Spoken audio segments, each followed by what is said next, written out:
Today, we're pulling back the curtain on something huge, something vital, but often, well, invisible. We're talking about the freight rail system. Think about this unseen network that quietly powers the whole North American economy. It's delivering everything, from the grain in your cereal to the packages arriving at your doorstep. It's foundational, maybe even overlooked sometimes, but its health really impacts everything. Welcome to the Deep Dive. We take complex topics, stacks of info, and boil them down to the core insights just for you. Today, we are diving deep into the Canadian National Railway Company, or CNI. We're using an in-depth investment analysis framework here. Our mission: to give you a real shortcut to being truly well-informed about this foundational company. We'll uncover some maybe surprising facts, look at the dynamics shaping its world. By the end of this, you won't just know what CNI does, but really grasp why it matters so much to the North American logistics backbone and ultimately to you. That's absolutely right. And over, say, the next 20 to 30 minutes, we're going to explore CNI's unique strategic position. We'll look at the competitive landscape it operates in, which is complex and changing. We'll cover its financial performance and definitely the big opportunities and, yes, the risks it faces. We'll start by, setting the rails, metaphorically speaking, helping you understand the basic structure of this whole North American freight rail industry and CNI's really crucial place within it. It's a story of, immense scale, quiet power, and maybe some surprising vulnerability too. Okay, sounds good. Let's start with a term maybe people have heard but haven't really dug into. Class I railroad. What exactly does that mean? Why is that designation so important when we talk about CNI? Right. A Class I railroad. It's not just a label for a big company. It's very specific. It's a designation for freight railroads that have annual operating revenues over a certain threshold, a pretty substantial one. For 2023, I think it was over US $1.05 billion. And these aren't just large corporations. They are truly massive continent-spanning enterprises. There are only 6 of them that really dominate the North American system. They are, and this is an exaggeration, the absolute backbone of how freight moves on this continent. You've got Canadian National, CNI, who we're focused on. Then it's Canadian rival, Canadian Pacific, Kansas City, CPKC.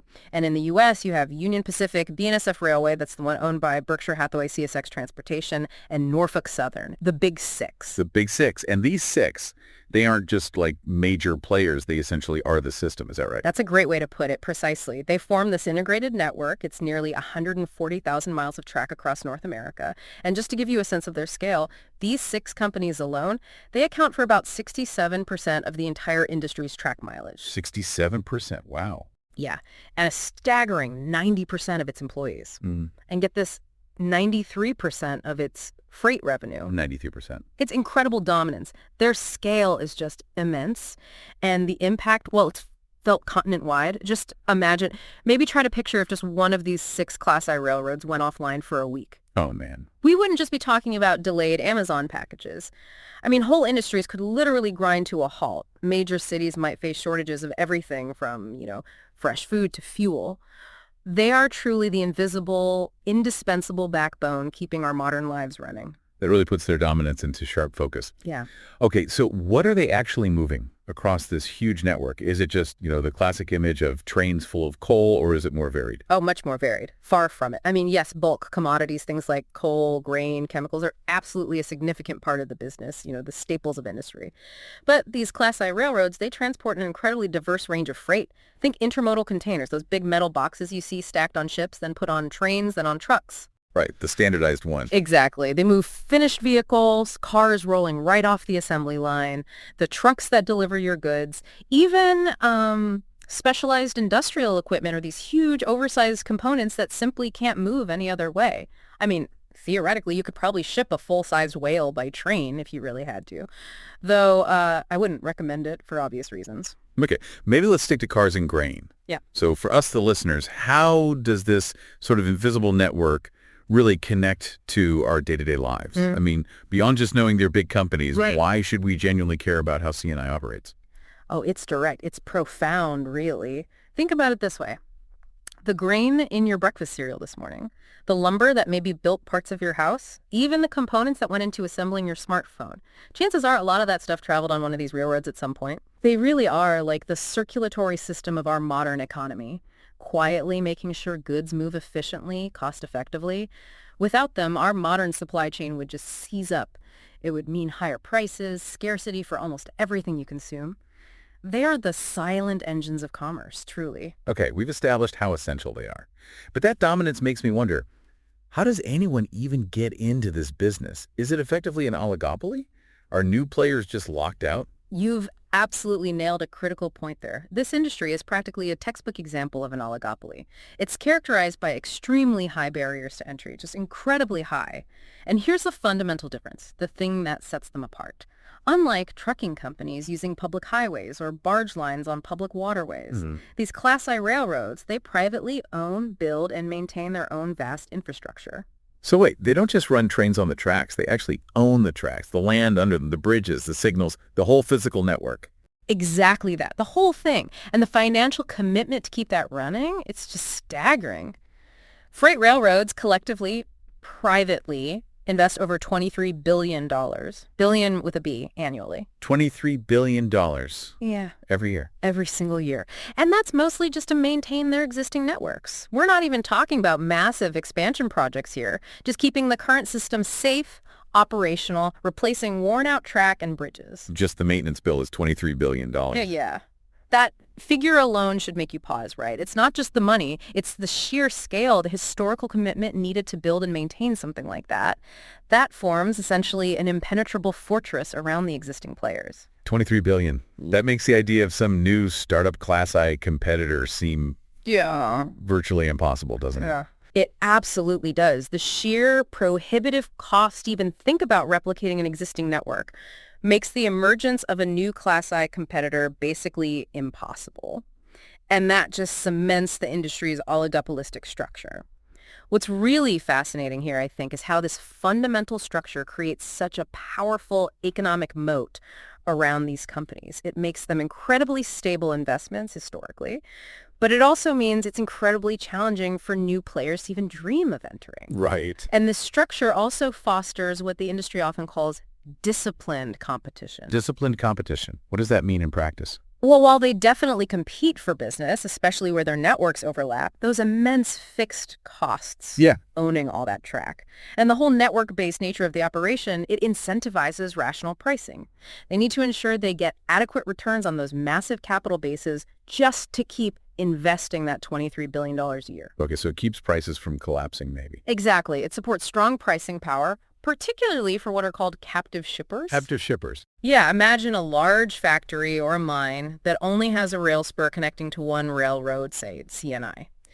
They don't really have a practical alternative for moving bulk goods. So CNI can charge them more? They certainly have more leverage in that negotiation. That's the reality of the structure. But isn't that just sort of a polite way of saying they have a near monopoly in some situations and can basically set prices?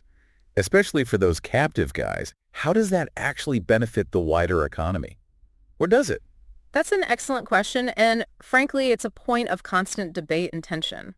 While competition is clearly limited in those captive situations, the argument for allowing this oligopoly to exist, at least from a regulatory standpoint, it rests on the idea that these companies need to earn sufficient returns to keep pouring those billions back into the infrastructure. Right, that $23 billion maintenance bill again. Exactly. If they couldn't earn those returns, the argument goes, the network would degrade, service would suffer, and that would impact everyone, the entire economy. But yes, for say a big auto manufacturer whose plant only has rail access from CNI, that lack of direct rail competition can definitely mean higher shipping costs for their steel or parts. And those costs get passed on. Ultimately, yes. Those higher costs inevitably trickle down. They could add a sort of hidden railroad premium to the price of your new car, or even indirectly to your groceries. It's a really delicate balance that the regulators are supposed to manage. You mentioned regulation earlier, saying it's a dual regulatory framework. Is that regulation generally a help or a hindrance for giants like CNI? It feels like it could cut both ways. It's absolutely a double-edged sword, no question. The industry operates under this really stringent and complex set of regulations covering both economic activity and safety. In the U.S., you've got Surface Transportation Board, the STB, handling economic oversight, and then the Federal Railroad Administration, the FRA, focuses on safety. Up in Canada, the counterparts are the Canadian Transportation Agency, or CTA, for economics, and Transport Canada for safety. These bodies are powerful, and their influence is pervasive. Okay, so focusing on the economic side, what does the STB actually do? Do they step in and set freight rates directly, or is it more indirect? Their mandate, which largely comes from the Staggers Rail Act of 1980, a landmark piece of legislation, is primarily to let market demand set the rates where competition exists. However, and this is crucial, they retain the authority to intervene in cases of market dominance. Market dominance. Yeah. That sounds like those captive shipper situations again. Precisely. Where competition is deemed ineffective, the STB can step in and review the reasonableness of a rate. But their power goes way beyond just rates. They oversee disputes between railroads and shippers. They approve or significantly reject mergers. Ah, right. Mergers are a big deal in this industry. Huge. They also regulate line acquisitions, and even when a railroad wants to abandon a line, they are really the ultimate arbiters of how the rail map evolves, how conflicts get settled. They have a massive impact on the strategic choices these companies can make. And how does this regulation then reinforce those high barriers to entry we talked about? Does it make it harder for competition to emerge? It's a massive factor, and maybe one that people outside the industry don't fully appreciate. Think about the sheer amount of, bureaucracy involved in getting anything major approved. The approval processes for mergers or even building significant new lines are incredibly rigorous and often take years. Years. Okay. This makes it exceedingly difficult to fundamentally alter the competitive map. It essentially protects the stability, some would say the inertia, of the existing oligopoly. It makes it incredibly hard for a new player to realistically challenge the status quo, or even for the existing players to dramatically reshape the market through big acquisitions. You give an example of that? Yeah, a perfect recent example was the whole bidding war for Kansas City Southern Railway a few years back. Both CNI and CP wanted to buy it. The STB reviewed both bids very carefully. Ultimately, they blocked CNI's bid, citing concerns about potentially reduced competition in certain corridors. So they stopped CNI from getting bigger in that instance. Exactly. But they did eventually approve the merger between Canadian Pacific and KCS, creating the CPKC we mentioned earlier. So for CNI, this regulatory environment means its competitive position is relatively safe from, disruptive new entrants or huge landscape-altering mergers initiated by others against them. But the flip side. The flip side is that CNI's own ability to pursue those kinds of transformative acquisitions is just as constrained by that same regulatory oversight. It's definitely a trade-off for them. Stability versus strategic flexibility. That's a really crucial point. Protection, but also restriction. So for us, the listeners, how do these regulatory decisions, which often happen kind of behind closed doors, actually affect us day to day? While they directly influence the efficiency and ultimately the cost of goods moving through the rail system, if regulatory changes suddenly increase operating costs for railroads, maybe near safety mandates or environmental rules, those costs are likely to eventually get passed down the supply chain. Meaning higher prices for us. Potentially, yes. Conversely, if regulators streamline processes or approve investments that make certain corridors more efficient, that could lead to faster, more reliable, maybe even slightly lower cost movement of goods.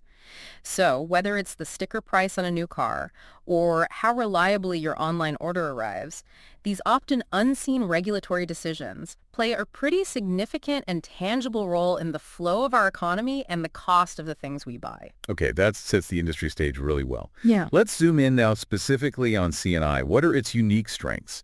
And how is the competitive landscape around it really shifting? You mentioned CNI's network earlier, calling it tri-coastal. What exactly makes that network so special, such a core advantage? Right. CNI's most significant and probably its most durable competitive advantage is absolutely that unique tri-coastal rail network. It's really a marvel of logistical engineering built up over decades. CNI operates about 20,000 route miles of track, and it is the only railroad in North America that connects the Atlantic coast, the Pacific coast, and the U.S. Gulf Coast. The only one. Nobody else does that. Nobody else. That's not just a neat geographical fact. It's a really powerful economic moat. So they truly span the continent in a way their competitors can't match. Can you trace that out for us? Yeah, you can visualize it. It stretches from critical Atlantic ports like Halifax and Nova Scotia and Montreal and Quebec, all the way across the continent to the key Pacific gateways Vancouver and, importantly, Prince Rupert in British Columbia. And then, crucially, the network extends south, deep into the industrial heartland of the U.S. Midwest, reaching all the way down to the bustling port of New Orleans and the Gulf of Mexico. This huge geographic footprint gives shippers just unparalleled supply chain efficiency and optionality, more choices. And I've heard people talk about Prince Rupert specifically. What makes that port such a potential game changer, especially for goods coming from Asia? That's a great point. The port of Prince Rupert is a really critical piece of that Pacific advantage. Geographically, it offers a significant time advantage. It's actually up to 2 days closer by sea to major Asian ports compared to other big West Coast ports like, say, Los Angeles or Long Beach. 2 days faster. That sounds like a big deal in logistics. It's huge. For containerized goods coming from Asia, think electronics, clothes, all sorts of consumer goods, shaving 2 days off the ocean transit time can be a massive competitive edge. It reduces transit times overall, cuts down on inventory holding costs for shippers. It's a real draw. Okay, and you mentioned single line haul earlier. Why is that specific term so important? Is it just about convenience? Oh, it's much, much more than just convenience. It's about efficiency and reliability. Moving goods on a single-line haul means the shipment stays on CNI's network from origin, say the port, to the inland destination, like Chicago or Memphis. This eliminates the need to interchange the freight handed off to a different railroad mid-journey. And switching railroads causes problems. It absolutely can. Every time freight has to switch carriers, there's a potential for delay, there's added complexity in tracking, there's a risk of damage during the transfer, and there are additional administrative costs and fees. Right. More handoffs, more chances for things to go wrong. Exactly. So CNI's ability to offer that seamless single-line service, especially for valuable or time-sensitive intermodal freight, it creates what we call a sticky customer relationship. Sticky, meaning customers don't want to leave. Pretty much. It's just a superior value proposition, in many cases faster, simpler, often more reliable. And that has historically been a formidable barrier to competition for CNI. If we connect this to the bigger picture, this unique network position has long been CNI's crown jewel, providing a seamless flow for global trade. But, and this is key, it's now facing some new challenges that could really test its strength going forward. Okay, let's unpack those challenges. Starting with operational efficiency. CNI was famous for being the pioneer here, right? They essentially invented the playbook for what's called precision scheduled railroading, or PSR. That's absolutely right. CNI was indeed the pioneer of PSR. And this wasn't just some minor operational tweak. It was truly a revolutionary philosophy that completely transformed the North American rail industry over the last couple of decades. Before PSR, railroads often operated more like gathering systems. Cars would wait in yards until a full train could be built. PSR flipped that. It focused intensely on maximizing asset utilization, squeezing the most out of every locomotive, every rail car, every employee hour. By running a highly disciplined, scheduled network, trains run on schedule, like passenger trains, whether they're full or not. Cars don't sit idle. And that gave them a real edge for a long time. For years, yes. CNI's execution of PSR was exceptional, and it gave them a distinct cost advantage. They consistently produced the lowest operating ratio among their peers. Operating ratio, that's expenses as a percentage of revenue, right? Yeah. Lower is better. Exactly. Lower R means higher efficiency, higher profitability. And CNI was the undisputed leader, the gold standard for years. But I'm hearing that maybe that edge isn't quite as sharp as it used to be. What's happened? Did everyone else just copy their playbook? That's largely it. The operational advantage CNI once held, it's significantly narrowed. Why? Because their competitors saw the success and they successfully and often aggressively implemented their own versions of PSR. You look at the numbers now. CNI's adjusted operating ratio for 2024 was 62.9%. Still a good number, objectively, Right. but Union Pacific actually beat that, coming in at 59.9%. And CPKC, CNI's main rival now, reported a core adjusted OR of 60.7% in Q2 2025. So CNI is no longer leading the pack on that key metric. Right. And it's not just about a few percentage points here or there. It signals a pretty fundamental shift where CNI's long-held operational leadership is being seriously challenged at its core. So their unique playbook, the one they invented, has basically become the industry standard playbook now. Are there other metrics, other KPIs that really illustrate this convergence, show that everyone's kind of operating at a similar level now? Yeah. Yes, absolutely. You see it across other key performance indicators too. Take car velocity. That's how many miles a freight car travels per day on average. In 2024, CNI's was 209 miles per day. Okay. Union Pacific. 208 miles per day. Very comparable. Or look at train speed. CNI's average through network train speed was about 18.9 miles per hour in 2024. CSX's system average was 18.7 miles per hour. Again, very similar. So the numbers are really clustering together now. They are. These figures really indicate that the operational excellence CNI pioneered, well, it's now essentially the baseline expectation for the entire industry. It's table stakes. The competitive edge today isn't so much about having a radically different operating model anymore. It's about relentlessly perfecting the execution of that model. Okay, let's unpack this. CNI invented the playbook for efficiency, but now it seems everyone else is running the same plays just as well. So what does this all mean for their competitive edge moving forward? Is it just a game of inches now? It really is. It means PSR in itself is no longer a unique differentiator for CNI. It's the industry standard, the cost of entry to be considered a top-tier railroad. Now, CNI absolutely still has a strong reputation for being a well-run railroad, but its future outperformance, its ability to command maybe a premium valuation, it's going to depend less on having a fundamentally different operating model and much more on consistent, superior execution day in, day out. And critically, the ability to recover faster and more effectively than competitors from the inevitable disruptions, weather, derailments, you name it, that hit any rail network. So it's about execution, execution, execution. Precisely. It's about doing the standard things better than anyone else every single day and building that reputation for reliability that keeps shippers loyal even when the core operating philosophy looks similar across the board. And speaking of competition getting tougher, there was that massive fundamental shift you mentioned earlier, the CPKC merger. How has that truly altered the landscape for CNI, especially given CNI's unique tri-coastal advantage? Yeah, this wasn't just another deal, it was a monumental shift. It fundamentally altered the competitive dynamics in North American rail. In April 2023, the merger of Canadian Pacific and Kansas City Southern was finalized, forming CPKC. And the big deal here, this created the first and only single-line railway connecting Canada, the U.S., and Mexico. So it created a direct competitor on that north-south axis. Exactly. A seamless network, also around 20,000 miles, directly challenging CNI's previously unique three-coast network advantage. For years, CNI was the only game in town if you wanted a single railroad to take your goods seamlessly between, say, Western Canada and the U.S. Gulf Coast or the Midwest. But now CPKC offers that too. Now CPKC offers a viable alternative single-line route for freight moving along that vital U.S.-Mexico-Canada Agreement USMCA trade corridor.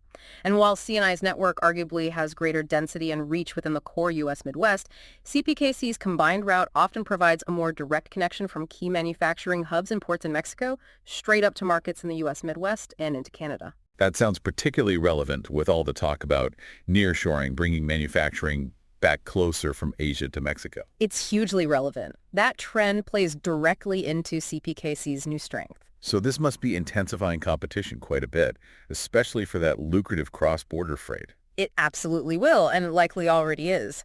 This development is expected to really heat up both service competition and pricing competition, particularly for valuable traffic like finished automobiles moving north from Mexico or intermodal containers moving both ways.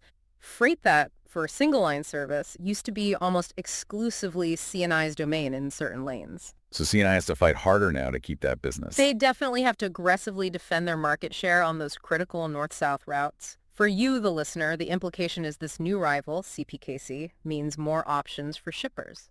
That could potentially lead to better service levels across the board, maybe even downward pressure on shipping costs for goods moving within North America. Good for shippers, maybe tougher for CNI. That's the dynamic. It forces CNI to be even sharper, even more competitive. It raises the bar. Here's where it gets really interesting.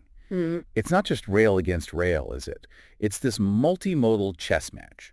Rail versus truck, even versus pipeline. What goes into a shipper's calculation when they're deciding how to move their goods? Right. It's rarely a simple decision. The choice of transportation mode for any given shipper is actually a pretty complex calculation. It hinges on a whole bunch of factors. You've got the overall cost, obviously, the required speed, how fast does it need to get there, flexibility, can the mode handle pickups and deliveries easily, and of course, the specific type of commodity being moved. Is it bulk? Is it fragile? Is it perishable? Each mode, rail, truck, pipeline, even barge or air, has its unique sweet spot, its advantages and disadvantages, and companies often use a blend. Okay, so where does rail truly dominate? What's its sort of killer application? Rail's primary strength, its killer app, lies in its sheer cost-effectiveness and fuel efficiency for moving heavy, dense freight over very long distances. We're talking bulk commodities, mostly coal, grain, chemicals, aggregates, lumber, things where cost per ton mile is paramount. According to FRA data, rail is still the dominant mode in the U.S. by volume, carrying roughly 39.5% of all freight measured by ton miles. Almost 40%. That's huge. It is. And here's a compelling statistic.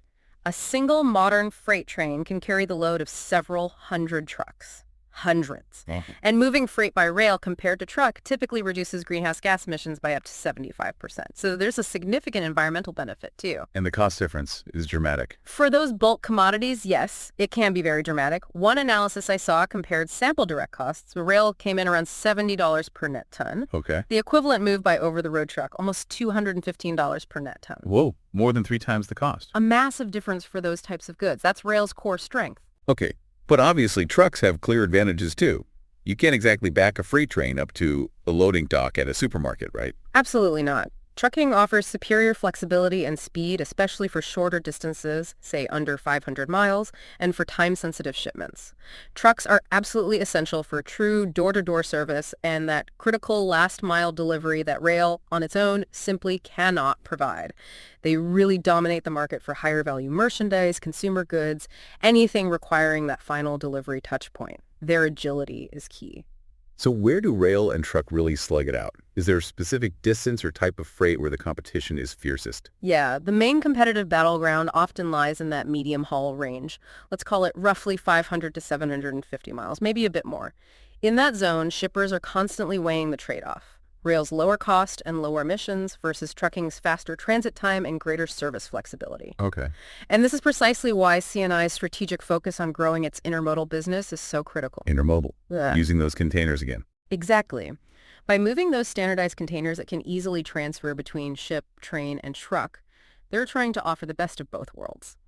Combine rail's long-haul efficiency for the middle part of the journey with trucking's flexibility for the first and last miles. It's a direct attempt to win market share from trucks in that contested medium-haul space. Make rail feel more truck-like. Got it. And what about pipelines? They seem like the ultimate low-cost option for things like oil or gas. How do they fit into this modal battle? Pipelines are indeed the most cost-effective and generally the safest mode for transporting large volumes of liquids and gases, like crude oil and natural gas, no question. Shipping crude by pipeline might cost, say, $5 per barrel. By rail, it could be $10 to $15 per barrel. So why use rail for crude at all then? Flexibility. Pipelines are fixed assets. They go from point A to point B, and that's it. They can't easily change routes or destinations if market prices shift or a different refinery needs supply. Building new pipelines also involves incredibly long lead times, huge upfront costs, and significant regulatory and environmental hurdles. Right, getting approvals can take forever. Exactly. So this inflexibility, combined with those hurdles, creates a really significant niche market for crude by rail.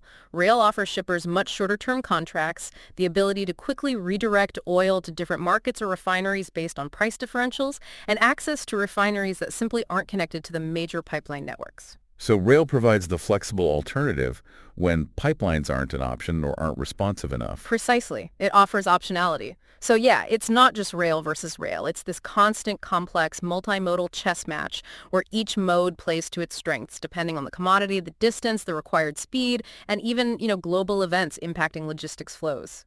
Okay, let's shift gears and dive into CNI's financial health now.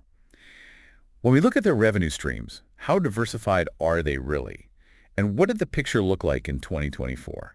Right, looking at the financials. For the full year 2024, CNI reported total revenues of 17.05 billion. Canadian dollars, that is. And what's really crucial to understand about CNI's revenue base is its remarkable diversification. It's a key strength. Their revenue is spread across 7 distinct commodity groups. Things like intermodal, grain, petroleum and chemicals, forest products, metals and minerals, automotive, and coal. This diversification acts as a really vital buffer, a sort of natural hedge against a downturn in any single sector or industry. So if, say, the auto industry has a bad year, strength in grain shipments might help balance things out. Exactly. If one industry is struggling, maybe another one, like energy or agriculture, is having a boom year, that helps stabilize their overall top-line revenue. It reduces volatility compared to a less diversified company. Okay, sounds like a major strength. But did all those segments perform equally well in 2024? Or did that diversification really get tested? It definitely got tested, and 2024 provided a perfect illustration of why that diversification is so valuable. Performance varied quite a bit across the segments. You had some areas of real strength. Petroleum and chemicals, for instance, saw revenue grow by a healthy 7% year over year. Grain and fertilizers were also strong, up 5%. Okay, so growth in some key areas. Yes. But that strength was needed to help offset considerable weakness in other, more cyclically sensitive segments. Coal revenue, for example, saw the sharpest decline. It fell 9% year over year, reflecting that secular decline we talked about. Automotive revenue was down 5%. And even intermodal, which is usually a reliable growth engine, actually contracted slightly, down 2%. So a real mixed bag then. The diversification definitely cushioned the overall blow. It absolutely did. Without strength in those other segments, the overall revenue picture would have looked considerably worse.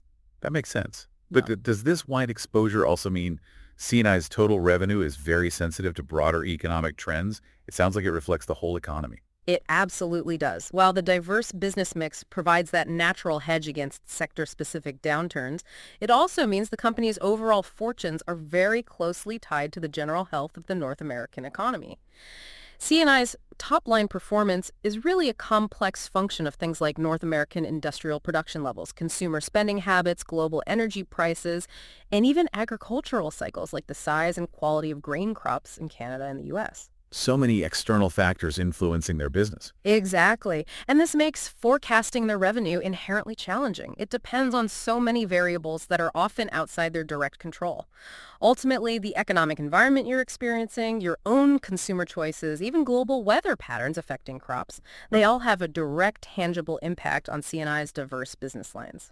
Okay, let's talk profitability then, because while diversified revenue is good, I understand their margins actually came under some pressure in 2024. What happened there? You're right. CNI's profitability definitely felt the strain in 2024, and it really highlights the inherent impact of operational challenges on a high fixed cost business like a railroad. Their adjusted operating ratio, again, that key efficiency metric where lower is better, it rose to 62.9% in 2024. Up from what the year before? It was up from 60.8% in 2023, so that's a 210 basis point deterioration, or 2.1 percentage points. That's a noticeable dip in efficiency. Yeah. What were the main reasons CNI gave for that margin contraction? Management pointed primarily to several specific one-off challenges during the year. These included that prolonged labor uncertainty in Canada, which, as we'll discuss more, became a really significant recurring theme for them. There were also disruptive port stoppages on Canada's west coast, which severely impacted imports and exports, and they faced periods of severe winter weather that hampered operations across large parts of their network. So a combination of labor, port issues, and weather hitting them. Right. And the direct consequence of all these disruptions, according to management, was that the company ended up being resourced for more volumes than we handled. Meaning they had the trains, the crews, the capacity ready to go, but the freight didn't materialize as expected. Exactly. They had the cost structure in place to handle a certain level of business, but because of these external disruptions, the actual revenue-generating volume was lower than planned.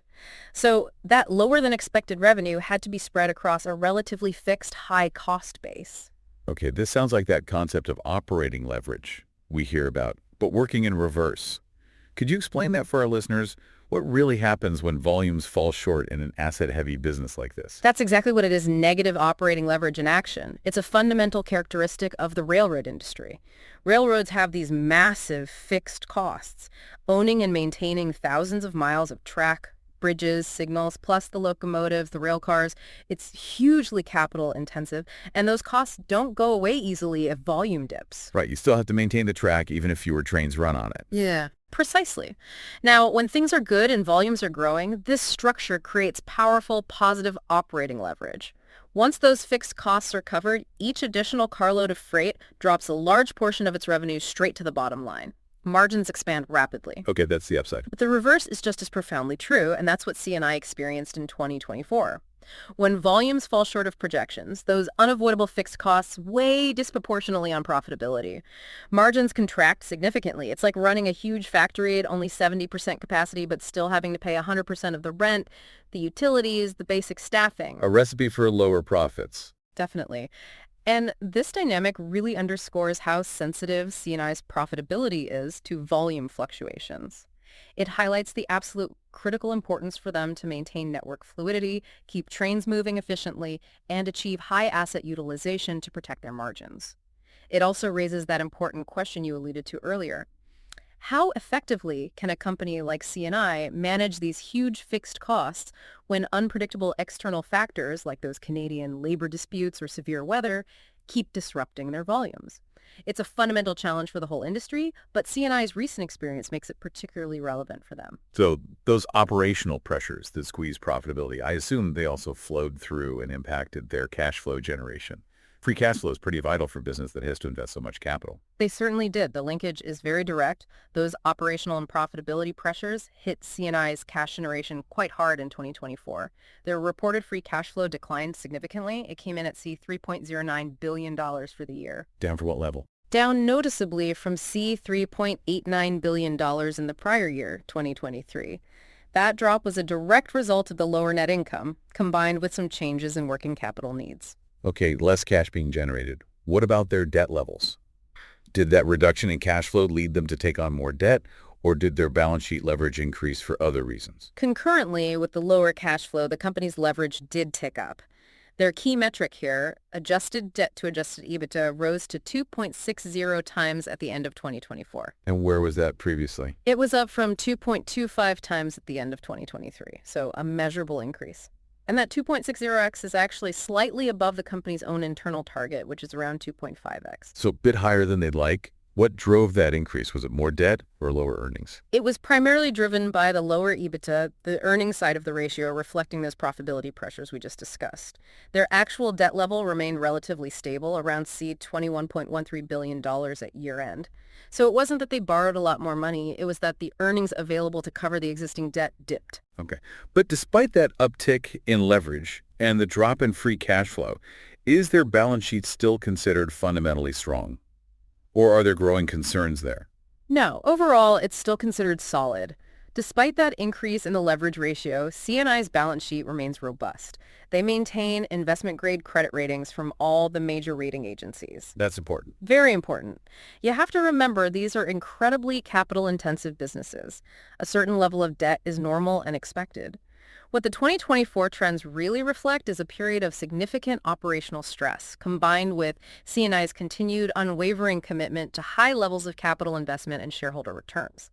Even with the lower cash flow, they still spent $3.55 billion on capital expenditures in 2024, and they returned $2.65 billion to shareholders through share buybacks in addition to their substantial dividend payments. So they kept investing and returning cash even when times were tougher. They did. So the takeaway is, while CNI's overall financial position remains strong, it's clearly not immune to the financial consequences of operational disruptions and macroeconomic headwinds. Those things can, and did, temporarily reduce its financial flexibility and cash generation. Okay, let's dig a bit deeper into that capital allocation piece. Maintaining a network this vast, spanning 3 coasts, it must require just an enormous amount of ongoing capital expenditure, that CapEx you mentioned. How do they approach that? How do they balance that essential reinvestment in the network with returning money to shareholders? Yeah, that balancing act is absolutely crucial to their strategy, and frankly, it's a key differentiator for any successful railroad over the long term. As an operator of such a vast, capital-hungry network, having a disciplined approach to CapEx is fundamental. It has to be.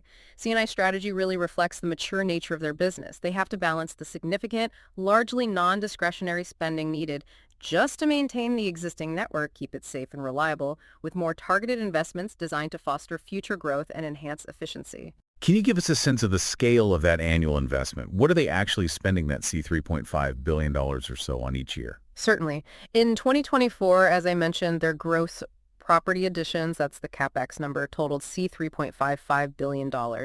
And the company guided for a similarly substantial investment of about $3.4 billion for 2025. Okay. Now, a very large portion of that annual budget, typically well over half, is dedicated to what you could call core maintenance activities. Basic upkeep, but on a massive scale. This is about ensuring the safety, integrity, and reliability of the existing network. It's not just patching potholes. It includes a systematic replacement of steel rail, wooden ties, ballast rock, the stuff that faces immense wear and tear under heavy trains. It also includes ongoing bridge improvements, upgrades to signaling systems across their entire 20,000-mile network in both Canada and the U.S. So a huge chunk is just keeping the existing railroad running smoothly and safely. It's like constantly rebuilding parts of a massive highway system, invisibly, every single year. That's a great analogy. A lot of it is just keeping the lights on, keeping the infrastructure sound. But they also allocate a significant portion of that budget, the remainder specifically to growth and productivity initiatives. Okay, so where are those more strategic dollars going? What kind of projects are we talking about? These investments are typically very strategically focused on areas expected to generate high returns, strengthen CNI's competitive moat, and align with future market trends. Recent examples would include projects aimed at building more capacity in their intermodal business. We know that's a growth area. So maybe acquiring new containers, making critical improvements to intermodal terminals in busy hubs like the Chicago area, which is a major bottleneck for the entire North American rail system. Try to speed things up there. Exactly. Reduce dwell times, improve fluidity. They're also actively developing new logistics hubs and transload facilities. For instance, they highlighted investments in Michigan recently. These facilities help them better serve specific customers or industries, expand their reach, and make it easier for goods to transfer between rail and truck. So it's this dual focus. Maintain the core asset relentlessly while also selectively investing in projects that position them for future growth and efficiency gains. That's essential for long-term value creation in this industry. Got it. Now, switching to the other side of capital allocation, returning cash to shareholders, how does CNI approach that? Is it mainly through dividends, or do share repurchases play a big role too? CNI has a very long and remarkably consistent track record of returning significant capital to its shareholders. They employ a balanced policy, combining a steadily growing dividend with a more flexible share repurchase program. The dividend really is the cornerstone of their return strategy. CNI boasts an incredibly impressive history, 28 consecutive years of dividend growth. 28 years straight. Yeah. That's quite a streak. It really is, especially for a cyclical business.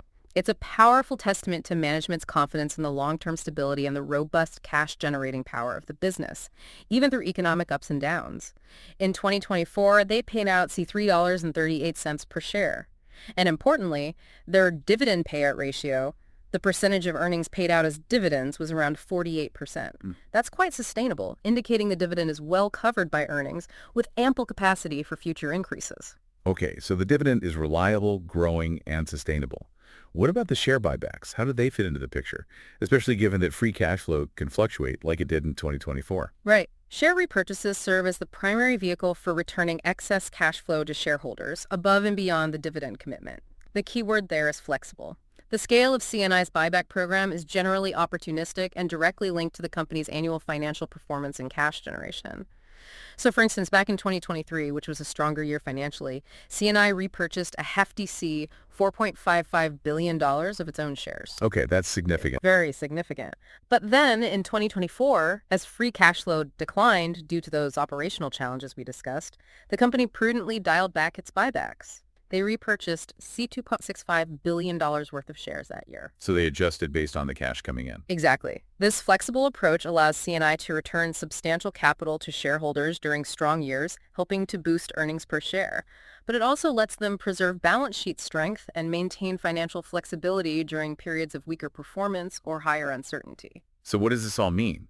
They're clearly focused on maintaining their core assets, strategically investing to the future where it makes sense, while still consistently rewarding their shareholders, adapting the buyback lever based on the circumstances. That sums it up nicely. It's a disciplined, balanced approach aimed at long-term, sustainable value creation. That provides a clear picture of their financial discipline and priorities. Looking forward now, let's explore where CNI sees its biggest opportunities for future growth.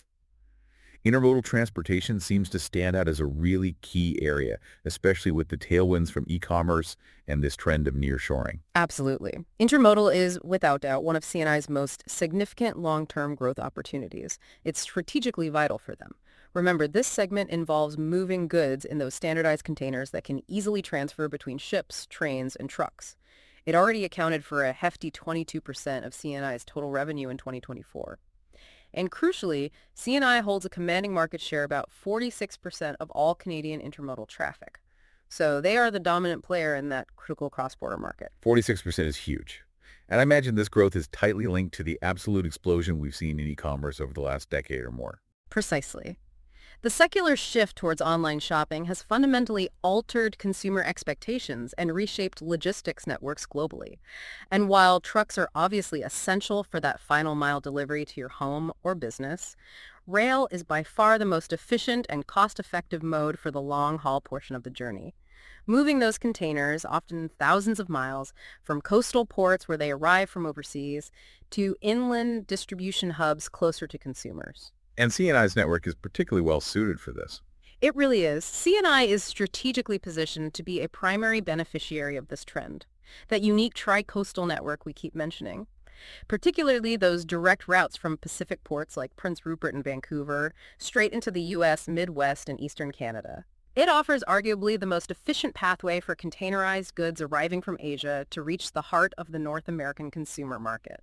So every time you click Buy Now online for something made overseas, there's a good chance CNI is involved in getting it closer to you. A very good chance, yes. Its journey often involves a long ride on a CNI train. So are they actively investing to capitalize on this, trying to make their intermodal service even better, maybe more competitive with the trucks? They are. Recognizing this massive opportunity, CNI is making targeted, substantial investments specifically aimed at enhancing its intermodal service offering. They're actively working to improve both the speed and, critically, the reliability of their intermodal service. The goal is to close the gap with the transit times offered by over-the-road trucking, especially on key lanes. Making it more truck-like, as you said earlier. Exactly. That's the phrase they often use. Initiatives include things like acquiring new, more efficient intermodal containers, expanding capacity at key terminals to reduce congestion, remember Chicago, and investing in those inland logistics hubs we mentioned, like in Michigan, to improve network fluidity and cut down dwell times. It's all about making their intermodal product faster, more reliable, more predictable, allowing it to capture an even larger share of the growing e-commerce logistics market from long-haul trucks.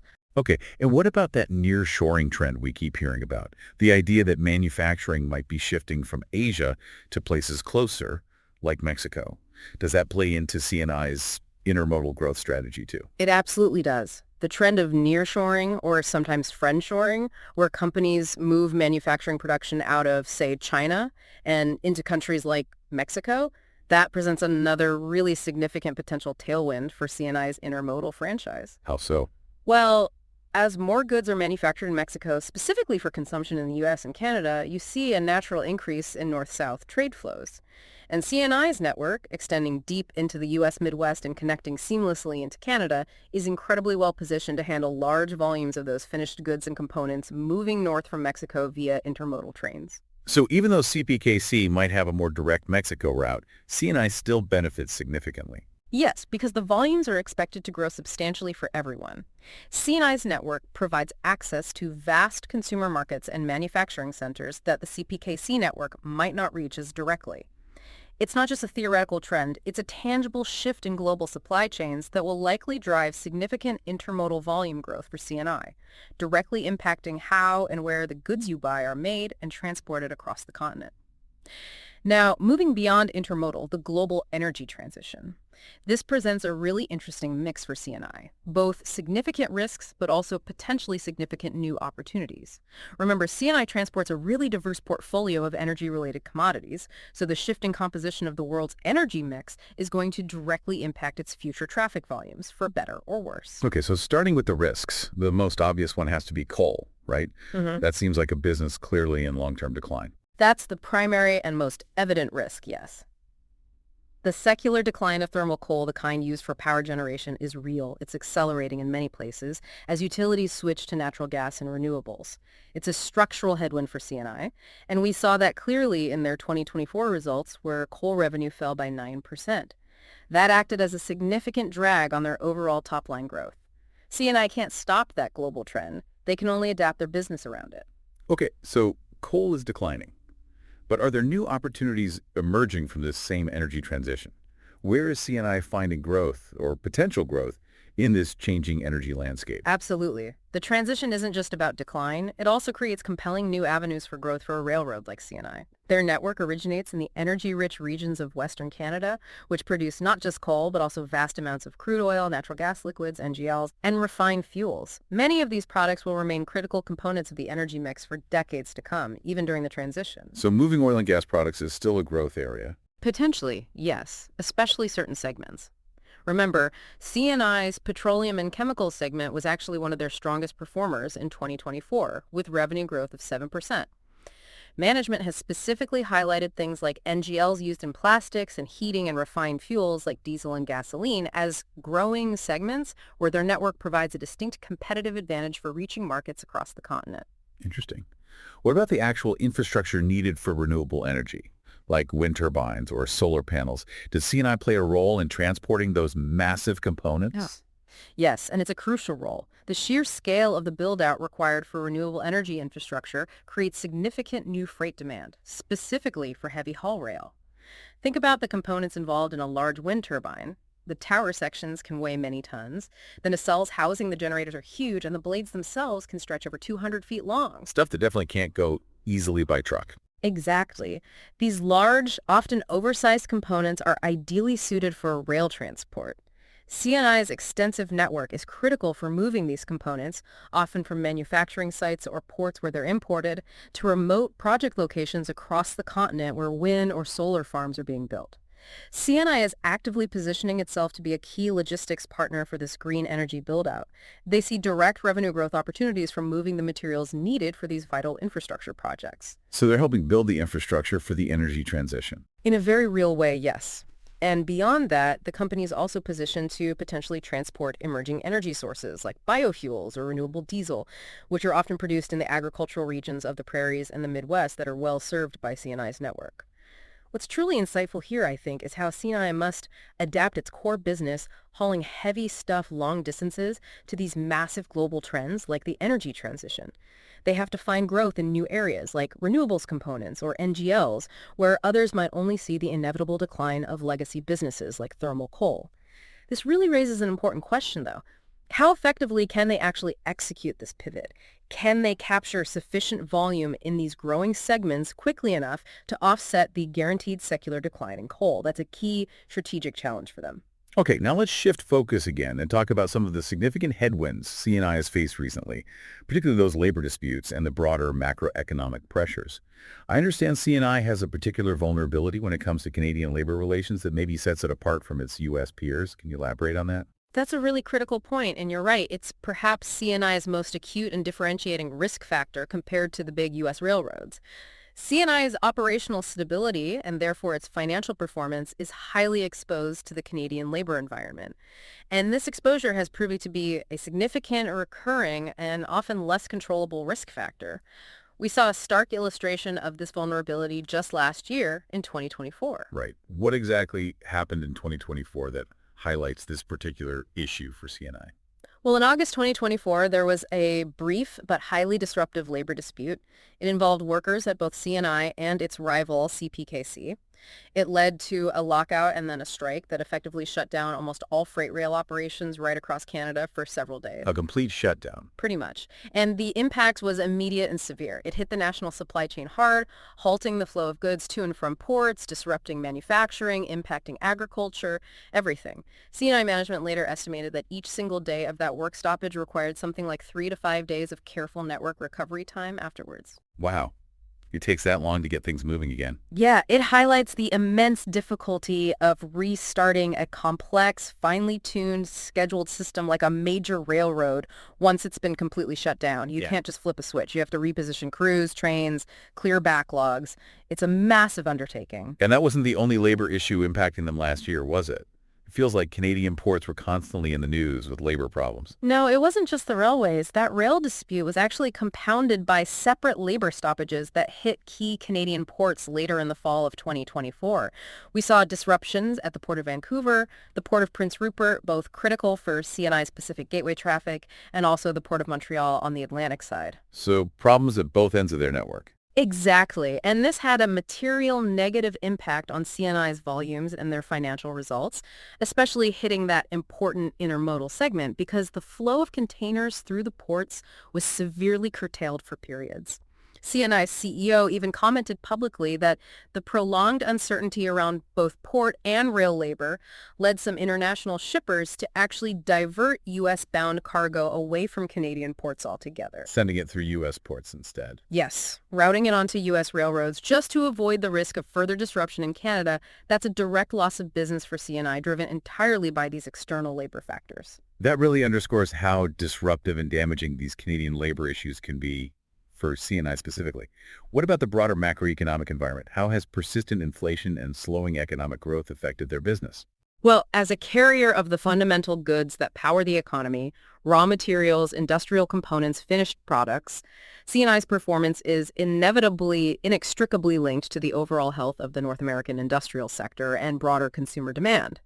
And the period from, say, 2023 through mid-2025, it's been characterized by significant macroeconomic uncertainty. We've seen persistent inflation, sharply higher interest rates, and generally slowing economic growth across North America. All of that has created pretty significant headwinds for CNI's freight volumes across almost all of their commodity segments. So if manufacturing activity slows down, CNI feels that pinch directly in lower volumes. Precisely. The North American manufacturing sector, for example, has shown persistent weakness recently. Key indicators like the ISM Manufacturing PMI have remained in contraction territory below 50 for much of the period. And that sluggishness translates directly into lower demand for the raw materials CNI hauls into factories and the intermediate and finished goods they haul out of factories. CNI's 2024 results clearly reflected this broader weakness.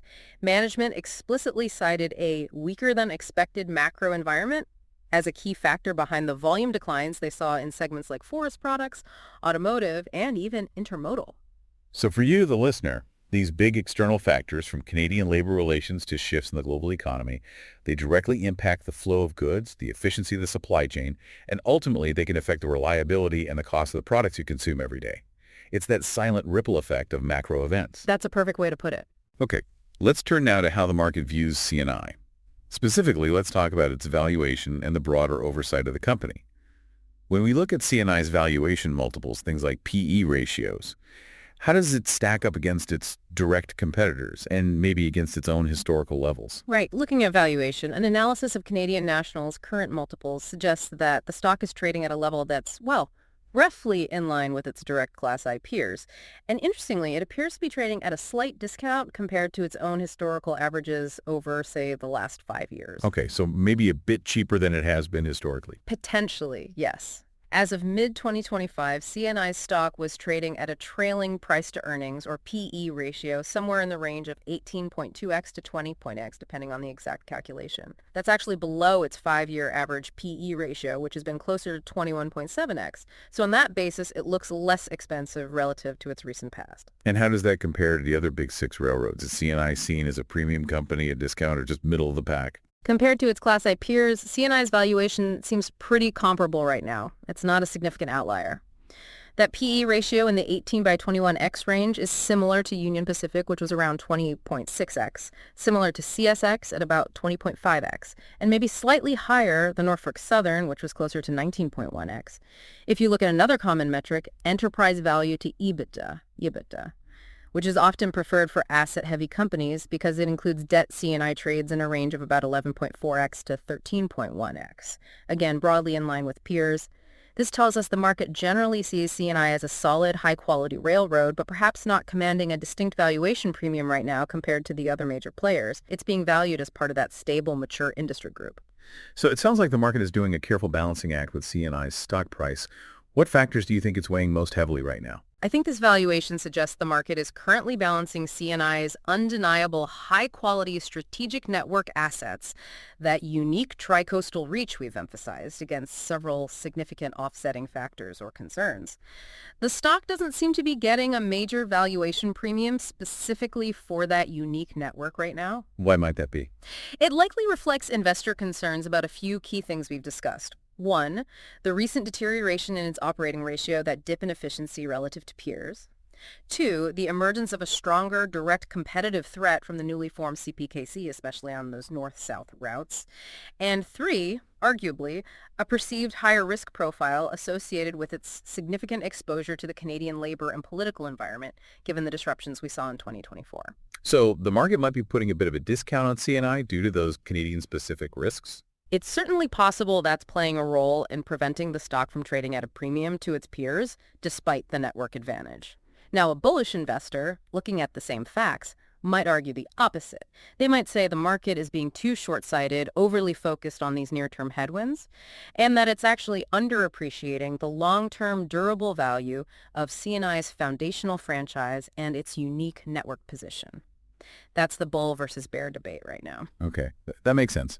And speaking of long-term value, CNI does have that strong reputation for shareholder returns. Can you elaborate on that aspect? Does that provide some support for the valuation?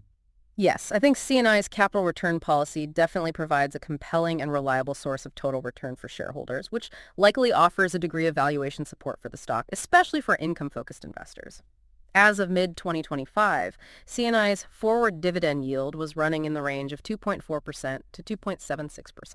How does that yield compare to its peers? Is it attractive? It is quite attractive, yes, particularly within the Class I Railroad Group. That yield is significantly higher than its main Canadian rival, CPKC, which was yielding only about 0.90%. It also exceeds the yield of CSX, which was around 1.46%, and it's roughly on par with the yield offered by Union Pacific at about 2.49%. So it stands out positively on yield. And that incredible dividend growth history must play a big role in investor confidence, too. 28 consecutive years of increases is remarkable. Absolutely. CNI's long and incredibly consistent history of dividend growth, those 28 straight years, really enhances its appeal, particularly for dividend growth investors and those seeking reliable income streams. That unwavering commitment to increasing the dividend, even through various economic cycles and operational challenges, serves as a powerful testament to the underlying stability and the robust, predictable, cash-generating power of the business over the long term. When you combine that solid, reliably growing dividend with the substantial and generally consistent share repurchase program we discussed earlier, it makes for a strong total shareholder yield. This reliable return of capital is definitely a key attraction of the stock. It provides investors with a tangible cash return, and it also signals management's confidence in the company's long-term cash-generating capabilities.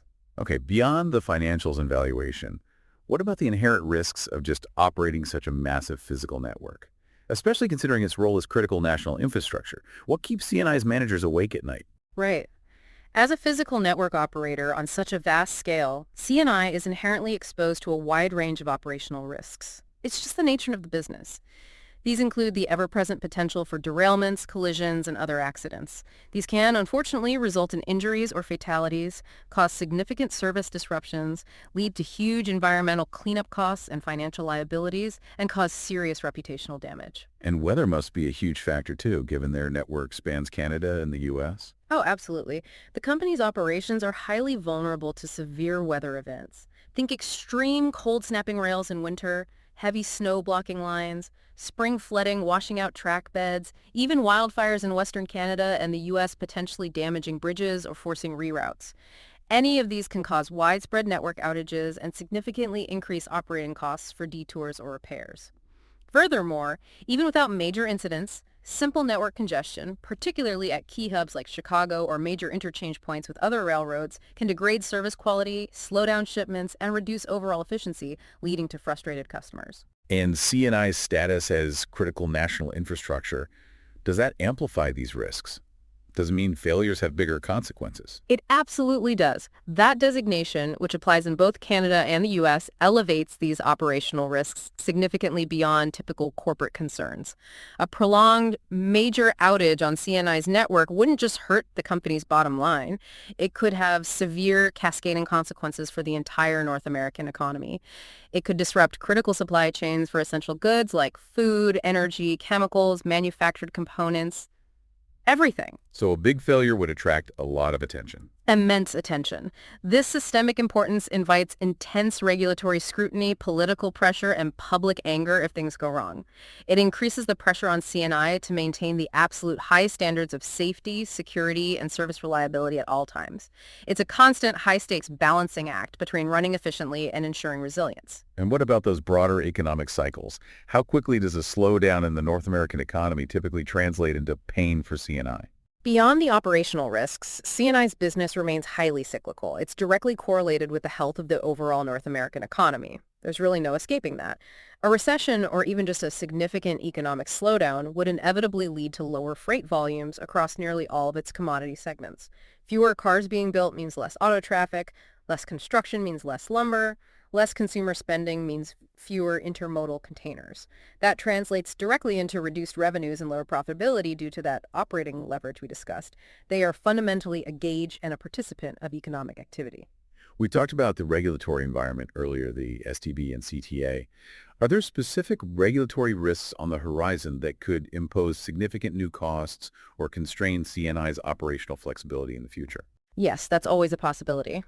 CNI operates in this highly regulated industry, subject to oversight from multiple government bodies on both sides of the border. Potential changes to economic regulations, maybe the STB becoming more aggressive on rate reviews or shipper complaints, could impact their pricing power. Or perhaps more likely, new safety or environmental mandates coming from the FRA in the US or Transport Canada could impose significant additional costs. Like what kind of mandates? For instance, stricter rules around train crew sizes, new requirements for installing advanced braking systems, or maybe more stringent emission standards for locomotives. Any of these could require massive new capital outlays or changes to operating practices that could impact efficiency and profitability. Regulatory risk is a constant backdrop for this industry. Okay, let's unpack this. While CNI is clearly a well-managed company with a strong strategic foundation, it's definitely not immune to a unique and challenging set of risks, particularly when it comes to the unpredictable nature of operational events, those macroeconomic cycles, and maybe most distinctively, those labor relations issues in Canada. Let's revisit that Canadian labor risk one more time because you called it the most acute and differentiating one for CNI. Just how significant is it compared to their U.S. peers? I really think it is the most acute and differentiating risk factor, yes. As 2024 demonstrated so clearly, labor relations are a major recurring source of risk that can, quite literally, paralyze the company and disrupt the entire Canadian economy. The structure of labor laws in Canada is different from the U.S., and critically, the high concentration of national rail traffic on just two dominant carriers, CNI and CPKC, means that a labor dispute at either one or both simultaneously can escalate incredibly quickly and have a profoundly paralyzing effect. There just aren't easy alternatives for shippers. So a strike hits harder and faster in Canada. Arguably, yes, because the network is so concentrated. The mere threat of strikes or lockouts creates significant uncertainty for shippers, forcing them to make contingency plans, which costs them money and might cause them to divert traffic, as we saw happen. These actual or potential disruptions represent CNI's most significant and probably least controllable risk factor when you compare them directly to their large U.S.-based peers like Union Pacific or BNSF, which operate under a different labor framework and within a more fragmented market in some ways. It's a continuous, often simmering challenge that CNI management constantly has to navigate. Okay, that's a clear picture of the risks. Finally, let's touch on the people steering this incredibly complex ship management and corporate governance. Who is leading CNI today, and how are they ensuring the company is being managed effectively for long-term resilience and shareholder value? Right. Canadian National is currently led by a pretty experienced executive team with deep roots in the railroad industry itself, which is important. Their CEO is Tracy Robinson. She was appointed back in February 2022.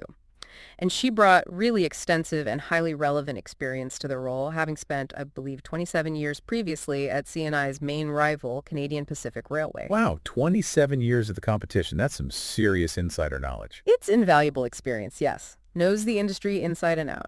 Their CFO, Ghislaine Houle, also possesses decades of relevant financial and operational experience within CNI itself. So you have a leadership team with a deep understanding of the complexities of running a Class I railroad. This isn't a company bringing in outside leaders unfamiliar with the sector. It's seasoned rail veterans at the helm. And what about the board overseeing them? Does CNI's corporate governance structure align with what we consider best practices today, especially given the company's critical role in the economy? Generally, yes. It appears very robust and well aligned with current best practices for corporate governance. The board of directors is composed of a substantial majority of independent directors, meaning they don't have ties to management or the company outside their board role. That independence is a key check on management power. Furthermore, CNI separates the critical roles of board chair and chief executive officer. The chair leads the board. The CEO runs the company. That separation is considered important, right? It is, yes. It's widely seen as a key tenet of strong corporate governance, as it helps ensure independent oversight of management by the board and maintains a clear division of responsibilities. Also, the board's key committees like audit, finance and risk, human resources and compensation, and governance and sustainability are composed entirely of independent directors. This structure signals a strong commitment to transparency, accountability, and objective decision-making at the board level. That sounds like a solid governance framework. How does this translate into practice in terms of managing those significant risks we discussed and engaging with shareholders? The company materials, like their annual proxy statement, indicate that the board and management demonstrate a strong focus on enterprise risk management, identifying and mitigating those key risks, and also on robust shareholder engagement.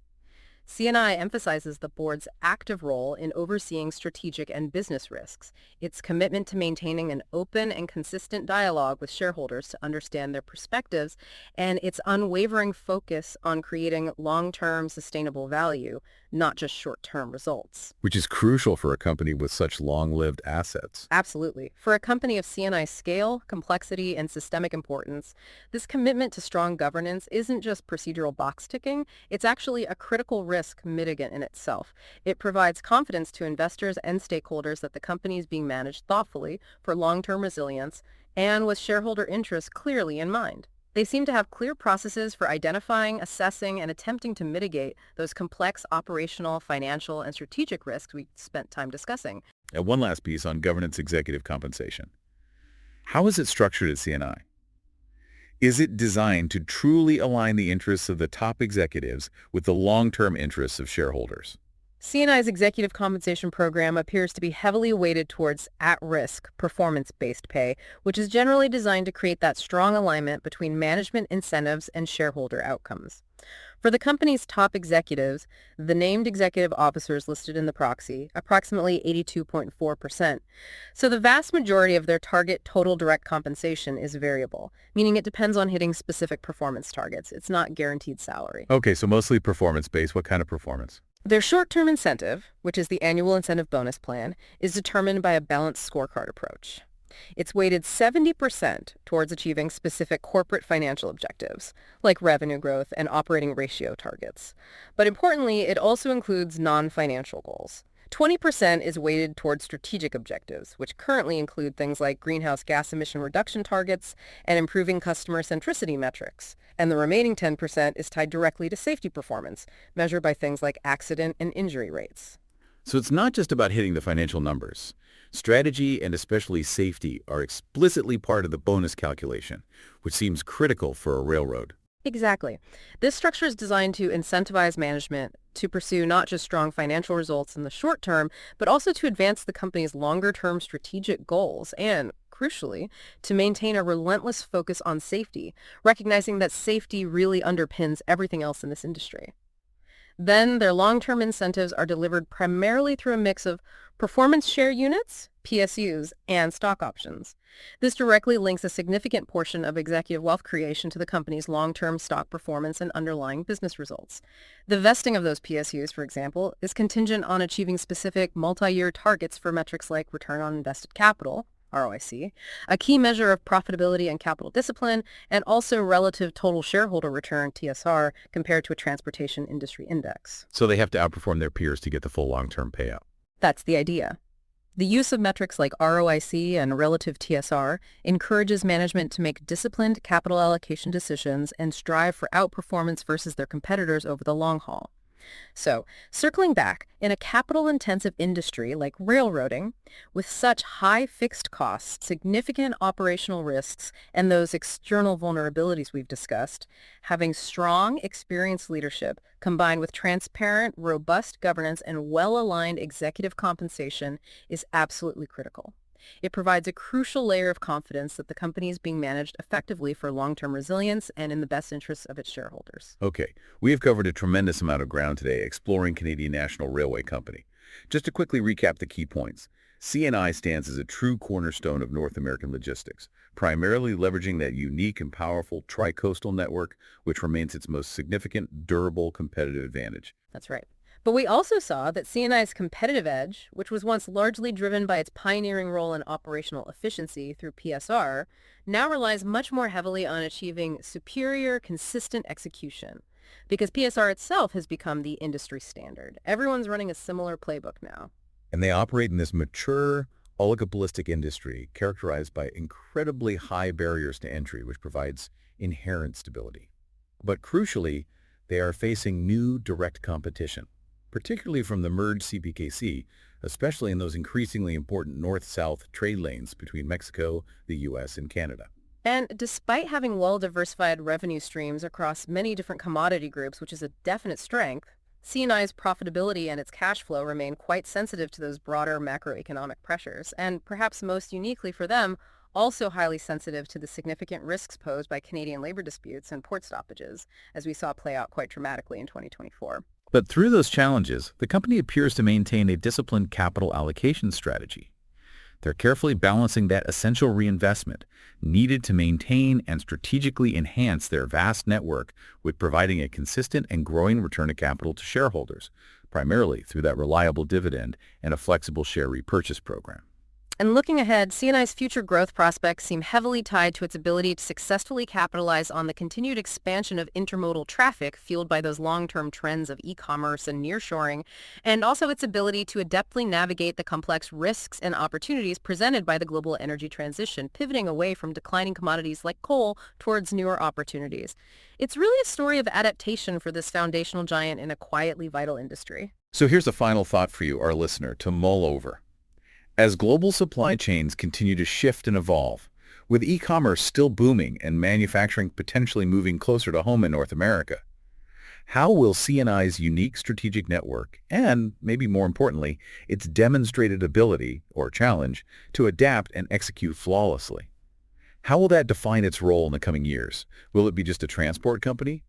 Or will it solidify its position as a truly critical enabler of North America's future economic resilience, ensuring that continuous vital flow of goods that touches your daily life in countless ways? It's really a question of how well this established foundational giant can continue to pivot, perfect its operations, and navigate the inevitable disruptions in an ever-changing global and continental landscape. We encourage you to consider the unseen but absolutely vital role these huge rail networks, like CNI's, play in your own economic landscape every day. Thanks for joining us for this deep dive.